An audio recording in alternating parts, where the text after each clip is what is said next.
रामकृष्ण हरी मैत्रिणींनो, मी आज इमरती बनवणार आहे। त्याच्यासाठी मी घेतले उडदाची डाळ।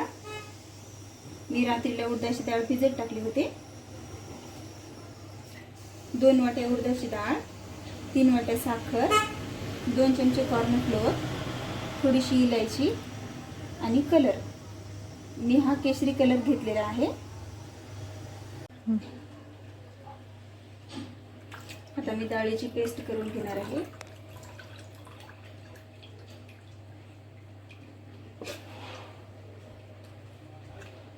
मिक्सरवर मी एकदम बारीक डाळीची पेस्ट करून घेते। थोडंसं ह्याच्यामध्ये पाणी टाकते आणि मग फिरवून घेते। हे पहा, आता मी ह्या पद्धतीने मिक्सर केलेलं आहे।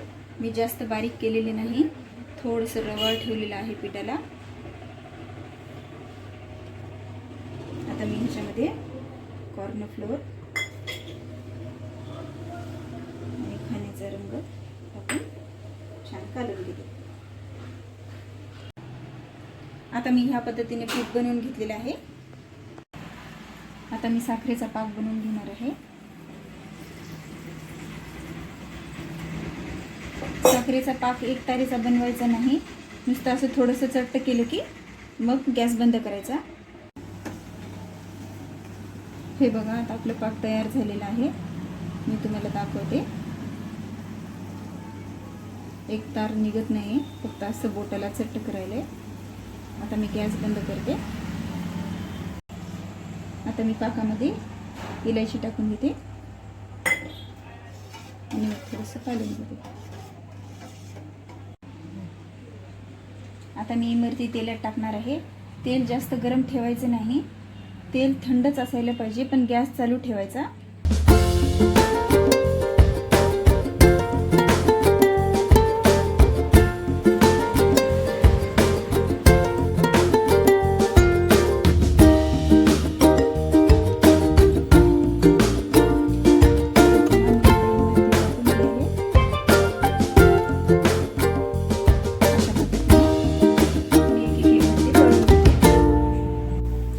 इमरती खालून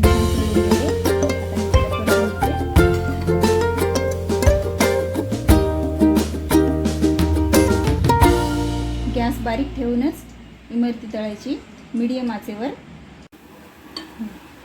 आता आपली इमरती छान तळून झालेली आहे। आता ती क्रिस्पी झाली। आता मी तिला काढून घेते आणि मग लगेच पाकात टाकते।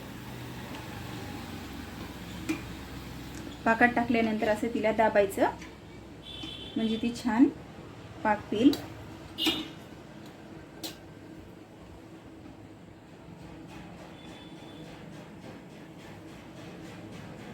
आणि थोडा वेळ असंच ठेवायचं त्याच्यात। आता मी इमरती पाकातून काढणार आहे। आता आपली इमरती छान पाक पिली।